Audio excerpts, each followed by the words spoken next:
Hello everyone. आज की इस क्लास में एमपी असिस्टेंट प्रोफेसर एग्जाम के लिए हाल ही परीक्षाओं में जिन नए प्रश्नों को शामिल किया गया है उनसे संबंधित प्रश्नों को कराया जाएगा। टोटल 500 प्रश्न रहने वाले हैं। क्लास शुरू हो इससे पहले आप सभी इस वीडियो को ज़्यादा से ज़्यादा लोगों के साथ शेयर जरूर कर दीजिए। समाजशास्त्र से संबंधित सभी परीक्षाओं के लिए यहाँ पर प्रैक्टिस सेट एंड सोशियोलॉजी के नोट्स पीडीएफ फॉर्मेट में प्रोवाइड कराए जा रहे हैं। इससे संबंधित जानकारी के लिए यहाँ पर व्हाट्सएप नंबर दिया गया है जिस पर आप मैसेज करके इससे जुड़ी हुई जानकारी ले सकते हैं। नंबर है 790-555-3851। नोट्स की बात की जाए तो आपको ये सारे टॉपिक्स इसमें देखने को मिल जाएंगे। वन लाइनर वाले भी नोट्स हैं एंड ये नोट्स समाजशास्त्र से संबंधित सभी परीक्षाओं के लिए समान रूप से उपयोगी है। एमपी असिस्टेंट प्रोफेसर के सोशियोलॉजी प्रैक्टिस सेट की बात की जाए तो ये प्रैक्टिस सेट आ चुका है। इसमें 1000 टोटल प्रश्न आपको मिल जाएंगे। एमपी असिस्टेंट प्रोफेसर के जीएस प्रैक्टिस सेट में टोटल 15 प्रैक्टिस सेट है एंड राजस्थान असिस्टेंट प्रोफेसर का जो जीएस का प्रैक्टिस सेट है इसमें आपको टोटल 15 प्रैक्टिस सेट देखने को मिल जाएंगे। कोई भी जानकारी चाहते हैं तो व्हाट्सएप नंबर दिया गया है, इस नंबर पर आप मैसेज करके पूरी जानकारी ले सकते हैं। नंबर है 790-555-3851। बस थोड़ी ही देर में क्लास शुरू होने वाली है। ओके, यहां तक हो गया था। चलिए यहां से शुरू करना है। प्रश्नों का है, यहाँ पर प्रश्न है समाजों का 4 प्रकार से वर्गीकरण किसने किया है। यहाँ पर सरल समाज, बहुखंडीय सरल समाज, साधारण मिश्रित बहुखंडीय समाज और दोहरे मिश्रित बहुखंडीय समाज दिया गया है। समाजों का 4 प्रकार से वर्गीकरण इनमें से किसके द्वारा किया गया है। तो ये वर्गीकरण सरल समाज, बहुखंडीय सरल समाज, साधारण मिश्रित बहुखंडीय समाज और दोहरे मिश्रित बहुखंडीय समाज में दुर्खीम के द्वारा किया गया है। स्पेंसर की बात की जाए तो स्पेंसर ने सरल समाज, मिश्रित समाज, सरल समाज, मिश्रित समाज, दोहरे मिश्रित समाज, दोहरे मिश्रित समाज और तिहरे मिश्रित समाज की बात की है। ठीक है, तिहरे मिश्रित समाज की बात की है, ये स्पेंसर ने की है। ठीक है, चलिए आगे देखिए। प्रश्न है निम्न युग्म में से कौन सा गलत है, गलत बताना है। यहाँ पर पुस्तकें दी गई हैं। The methodology of social science max weber, economy and society max weber, the poverty of philosophy Spencer, economy and society Parsons. तो गलत बतानी है। Methodology of social science max weber की है, economy and society max weber की है। The poverty of philosophy ये Spencer की नहीं है, ये कार्ल मार्क्स की है। किसकी है? कार्ल मार्क्स की ये बुक है, पुस्तक है द पॉवर्टी ऑफ फिलोसफी। और इकोनॉमी एंड सोसाइटी पार्सन्स की। ठीक है, यहाँ पर ऑप्शन सी हो जाएगा सही। प्रश्न है किसका तर्क है कि सिद्धांत अनुभाविक है, अवधारणाएं तार्किक रूप से परस्पर संबंधित होती हैं। ऑप्शंस में है max weber, Merton, Durkheim, Parsons. सिद्धांत अनुभाविक है, अवधारणाएं तार्किक रूप से परस्पर संबंधित होती हैं। तो यहाँ पर सही हो जाएगा ऑप्शन डी पार्सन्स। ठीक है, विकल्प डी यहाँ पर पार्सन्स होगा सही। प्रश्न है पार्सन्स ने समाजशास्त्र सिद्धांत के क्षेत्र में अद्वितीय योगदान दिया है जिसका वर्णन उन्होंने अपनी पुस्तक में किया है। पुस्तक बतानी है। यहाँ पर पुस्तकें दी गई हैं। The structure of social action, the theory of social and economic organization, the system of modern society, economy and society. यहाँ पर कौन सी पुस्तक हो जाएगी? The structure of social action. The structure of social action हो जाएगी। ऑप्शन ए यहाँ पर सही हो जाएगा। प्रश्न है किसने प्राथमिक समाजीकरण में 2 प्रक्रियाओं को शामिल किया। समाज की संस्कृति का आंतरिकरण और व्यक्तित्व का निर्माण। ऑप्शंस में दुर्खीम है, पार्सन्स है, वेबर है और मर्टन यहाँ पर दिए गए हैं। प्राथमिक समाजीकरण में 2 प्रक्रियाओं यानी कि समाज की संस्कृति का आंतरिकरण और व्यक्तित्व का निर्माण किसके द्वारा बताया गया है? किसने बात की है? पार्सन्स ने। आपको बताया गया था समाजीकरण के 2 प्रकार, प्राथमिक समाजीकरण और द्वितीयक समाजीकरण। ठीक है, प्राथमिक समाजीकरण और द्वितीयक समाजीकरण की बात किसने की थी? पार्सन्स ने की थी। ठीक है, चलिए अब यहां पर देखिए प्रश्न है सामाजिक संरचना के निम्न तत्वों की चर्चा इनमें से किसके द्वारा की गई है? संस्था, एजेंसी, सामाजिक प्रतिमान, समूह व उपसमूह। यहाँ पर ऑप्शंस हैं। सही यहाँ पर हो जाएगा पार्सन्स। ठीक है, पार्सन्स होगा। ऑप्शन ए यहाँ पर सही हो जाएगा। पार्सन्स ने अपनी किस पुस्तक में विसंगति की चर्चा की है? ऑप्शंस में है यहाँ पर the social system, the social structure, economy and society, system of sociology. किस पुस्तक में पार्सन्स ने विसंगति की बात की है?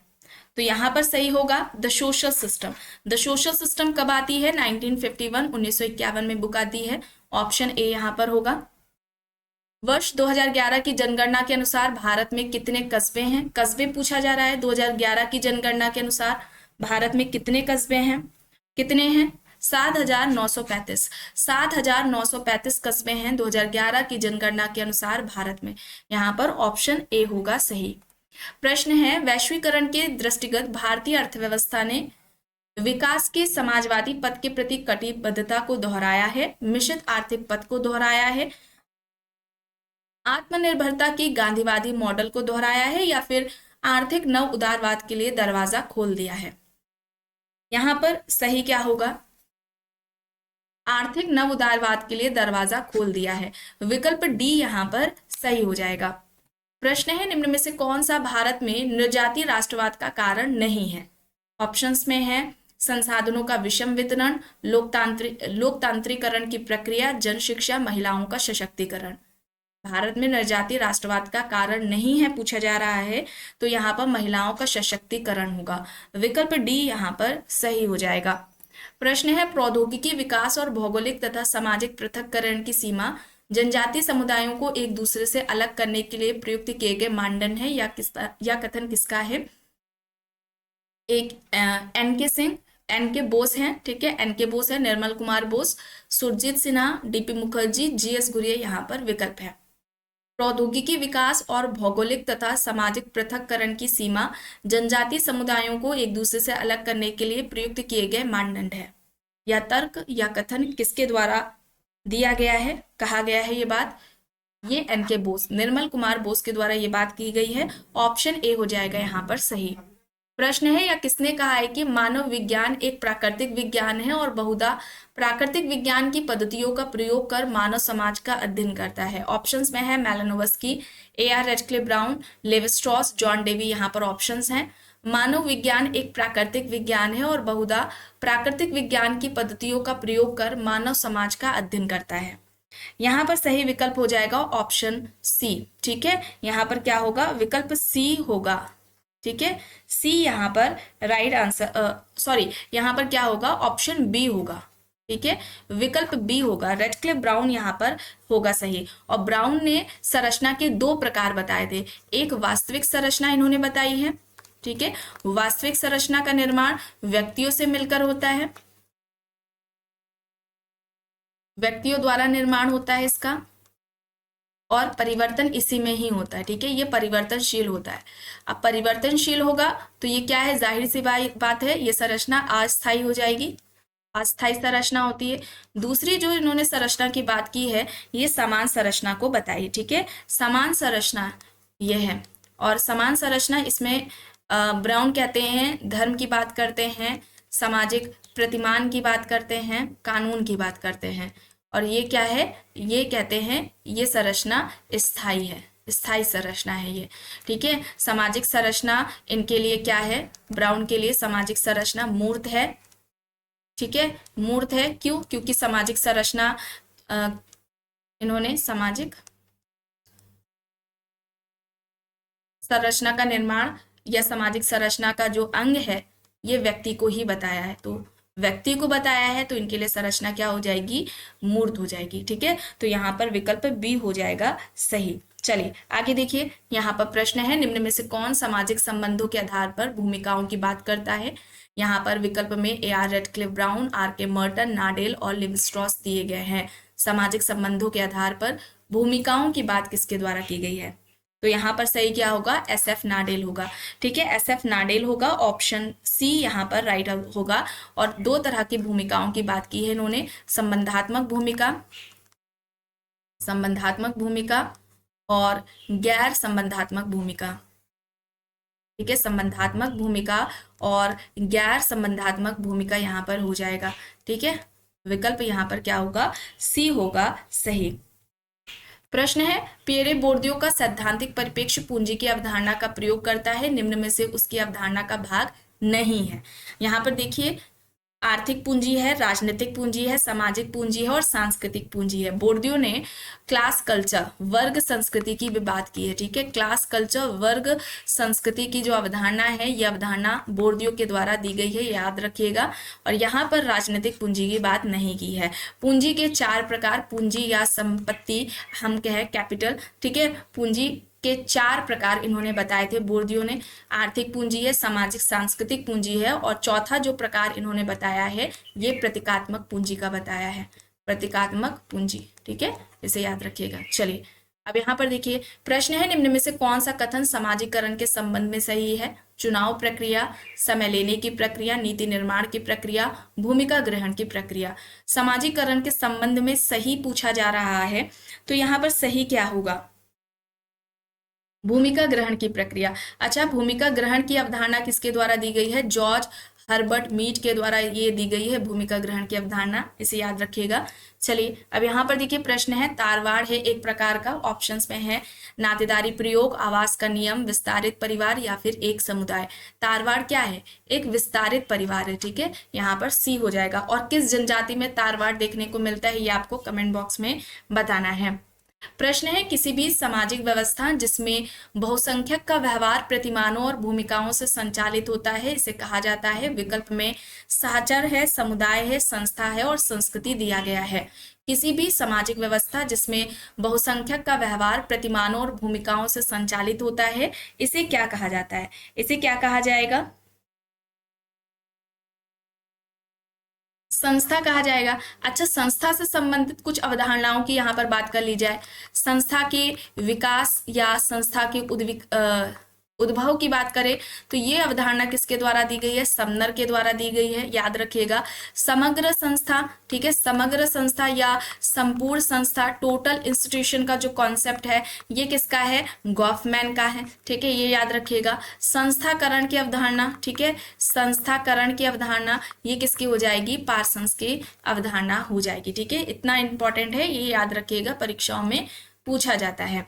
चलिए अब यहाँ पर देखिए प्रश्न है, भाषा और ज्ञान जैसे उपयुक्त सांस्कृतिक संसाधनों की कमी को क्या कहा जाता है? विकल्प में यहाँ पर है सांस्कृतिक भौतिकवाद, सांस्कृतिक वंचना, सांस्कृतिक लक्षण और सांस्कृतिक बहुल्यवाद। भाषा और ज्ञान जैसे उपयुक्त सांस्कृतिक संसाधनों की कमी को क्या कहा जाएगा? सांस्कृतिक वंचना कहा जाएगा। ऑप्शन बी यहाँ पर सही हो जाएगा। इस आयोग द्वारा अन्य पिछड़े वर्गों हेतु एक निश्चित प्रतिशत आरक्षण की संस्तुति की गई थी, जिसे भारत सरकार द्वारा लागू किया गया था। कौन सा आयोग था? मंडल आयोग था, यहाँ पर बी हो जाएगा। प्रश्न है, भारतीय अल्पसंख्यकों को उपलब्ध कराई गई सुरक्षा से संबंधित सभी मामलों की जांच के लिए भाषाई अल्पसंख्यक आयोग की नियुक्ति संविधान के किस अनुच्छेद के अंतर्गत की गई है? तो यहाँ पर अनुच्छेद हो जाएगा 350, ठीक है, ऑप्शन सी यहाँ पर सही हो जाएगा। जनसंख्या के संदर्भ में निम्न वर्षों में से किसको महान विभाजन का वर्ष कहा गया, जिसके पश्चात भारत की जनसंख्या में निरंतर तथा त्वरित वृद्धि दर्ज की गई है? 1911, 1921, 1941 और 1951 यहाँ पर विकल्प हैं, वर्ष दिए गए हैं। किस वर्ष को महान विभाजन का वर्ष कहा गया है, जिसके बाद भारत की जनसंख्या में निरंतर त्वरित वृद्धि देखने को मिली है? 1921 होगा, ठीक है, 1921 होगा, ऑप्शन यहाँ पर बी हो जाएगा सही। प्रश्न है, भारत की राष्ट्रीय जनसंख्या नीति 2000 के अनुसार निम्न में से किस एक वर्ष तक जनसंख्या स्थिरता प्राप्त करने का हमारा दीर्घावधि लक्ष्य है? तो ये लक्ष्य कब तक प्राप्त करने का रखा गया है? 2045, यहाँ पर ऑप्शन सी हो जाएगा सही। नगरीकरण का कारण है, देखिए यहाँ पर 4 दिए गए हैं। ग्रामीण नगरीय असंतुलन, ग्रामीण क्षेत्रों में नौकरी के अवसरों की कमी, कृषि भूमि की न बढ़ सकने वाली प्रकृति, नगरों की चुंबकीय विशेषताएं। नगरीकरण की अवधारणा ये लुई वर्थ के द्वारा दी गई है, ठीक है, लुई वर्थ ने नगरीकरण की अवधारणा दी है, ये आपको कई बार बताया गया है। नगरीकरण क्या है? जीवन जीने का ढंग है। नगरीकरण जीवन जीने का ढंग है, ठीक है, जीवन जीने का ढंग है। नगरीकरण क्या है? जीवन जीने का ढंग है, ये लुई वर्थ के द्वारा कहा गया है, इंपॉर्टेंट है, ये याद रखिएगा। और नगरीकरण से संबंधित 3 तत्वों की बात करते हैं, ठीक है, नगरीकरण से संबंधित लुई वर्थ 3 तत्वों की बात करते हैं। पहला तो हो जाएगा जनसंख्या का आकार, ठीक है, जनसंख्या आकार हो जाएगा, जनसंख्या का आकार हो जाएगा, दूसरा हो जाएगा जनसंख्या का घनत्व। ठीक है, जनसंख्या का घनत्व हो जाएगा, ये तत्व पूछे जाते हैं परीक्षा में। अब यहाँ पर जनसंख्या का आकार, जनसंख्या का घनत्व और जनसंख्या की विषमता हो जाएगा। ठीक है, जनसंख्या की विषमता हो जाएगा। ये तीन तत्व नगरीकरण से संबंधित लुई वर्थ के द्वारा बताए गए हैं, इन्हें याद रखिएगा, परीक्षाओं में ये पूछे जाते हैं। चलिए, और यहाँ पर अगर हम सही विकल्प की बात करें तो यहाँ पर क्या हो जाएगा, ये सारे हो जाएंगे, विकल्प डी यहाँ पर सही होगा। प्रश्न है, भारत में नगरीकरण के संदर्भ में निम्न कथनों में से कौन सा सही है। दो यहाँ पर कथन है। पहला है 2011 की जनगणना के अनुसार देश की कुल नगरीय जनसंख्या का 60% से अधिक प्रथम श्रेणी के नगरों में निवास करती है। दूसरा है 2011 में देश में 10 लाख से अधिक नगरीय जनसंख्या वाले 53 नगर सकुल थे। तो सही बताना है, नगरीकरण से संबंधित भारत में नगरीकरण के संदर्भ में कौन सा कथन यहाँ पर सही है। तो कौन सा कथन सही होगा, पहला और दूसरा ये दोनों ही सही होंगे, ऑप्शन सी यहाँ पर सही हो जाएगा। प्रश्न है, निम्न में से कौन सा कथन सही है। अब देखिए, चार दिए गए हैं। स्वतंत्रता, पहला है स्वतंत्रता के बाद पहली बार जनसंख्या में संपूर्ण वृद्धि ग्रामीण क्षेत्रों की अपेक्षा नगरीय क्षेत्रों में अधिक रहती है। दूसरा है भारत में ग्रामीण जनसंख्या 67.84% और नगरीय जनसंख्या 32.16% है। ये 2011 की जनगणना के अनुसार बताया गया है। 2001 में नगरीकरण का स्तर 27.81% था और 2001 में ग्रामीण जनसंख्या का प्रतिशत यहाँ पर दिया गया है 71.19%। सही बताना है तो यहाँ पर पहला और तीसरा हो जाएगा। ठीक है, यहाँ पर ऑप्शन डी होगा। ठीक है, विकल्प क्या होगा, डी यहाँ पर राइट आंसर हो जाएगा। प्रश्न है, कथन और कारण है। कथन है, भारत में नगरीकरण का स्तर चीन से काफी नीचा है, कारण भारतीय नगर कम नियोजित है। तो यहाँ पर क्या होगा, कौन सा विकल्प यहाँ पर सही होगा। कथन कारण सही है, लेकिन जो कारण है वो कथन की सही व्याख्या नहीं होगा। ठीक है, बी यहाँ पर होगा।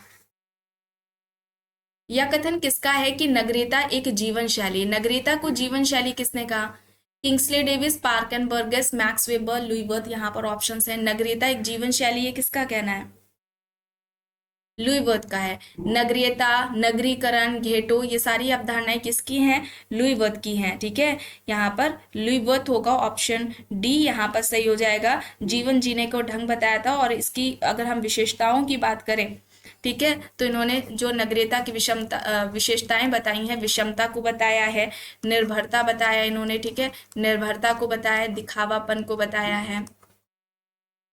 ये विशेषताएं या लक्षण पूछे जाते हैं, याद रखिएगा। ठीक है, अब यहाँ पर देखिए, प्रश्न है, ग्रामीण समाज की नगरीय समाज से भिन्न बताने के लिए पीएस सोरोकिन ने निम्न में से किन मानदंडों को अपनाया था। व्यवसाय, अंतःक्रिया की व्यवस्था, विषमता, जनसंख्या का आधार और गतिशीलता यहाँ पर दिया गया है। सही यहाँ पर होगा विषमता, जनसंख्या का आधार और गतिशीलता। ऑप्शन सी यहाँ पर सही हो जाएगा। प्रश्न है, ग्रामीण व नगरीय समुदायों में भेद बनाने के लिए सही आधार बताएं। अतिरिक्त साधन, एकाकी परिवार, वर्ग पृथक्करण और सामाजिक संबंध। ग्रामीण और नगरीय समुदायों में अंतर बताने का सही आधार पूछा जा रहा है, तो यहाँ पर सामाजिक संबंध हो जाएगा। ठीक है, सामाजिक संबंध होगा। ग्रामीण में अनौपचारिक संबंध और नगरीय समुदाय में, नगरीय समाज में हमें औपचारिक संबंध देखने को मिलेंगे। आखिरी प्रश्न है, रॉबर्ट रेडफील्ड तथा मिल्टन सिंगर के विचार में प्राथमिक नगरीकरण की प्रक्रिया को किसके विकास से विशेषीकृत किया जाता है।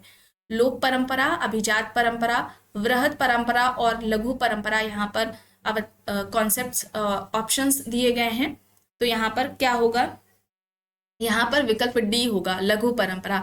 और ध्यान रखिएगा, लघु परंपरा और वृहद परंपरा की जो अवधारणा है, ये रॉबर्ट रेडफील्ड के द्वारा दी गई है। और रॉबर्ट रेडफील्ड की इन अवधारणा की आलोचना, ठीक है, इसकी आलोचना में बहुल परंपरा की अवधारणा, ठीक है, बहुल परंपरा की अवधारणा किसने दी है, एससी दुबे ने दी है। ठीक है, एससी दुबे ने दी है, जिसमें 6 तरह की परंपराओं की बात की है। ठीक है, 6 तरह की परंपराओं की इन्होंने बात की है।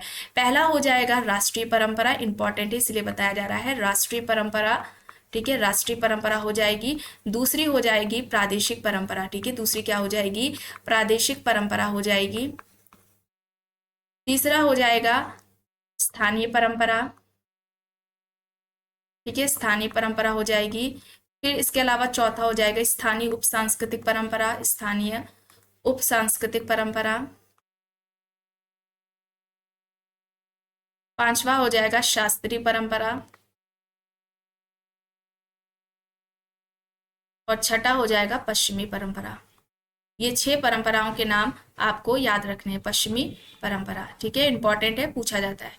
तो आज की इस क्लास में बस इतना ही। आई होप ये आपको पसंद आई होगी। अगर पसंद आई है तो प्लीज लाइक करिएगा, कमेंट करके जरूर बताइएगा। चैनल पर अगर आप नए हैं तो चैनल को भी जरूर सब्सक्राइब कर लीजिएगा, एंड इस वीडियो को जितना हो सके ज्यादा से ज्यादा लोगों के साथ शेयर भी जरूर करिएगा।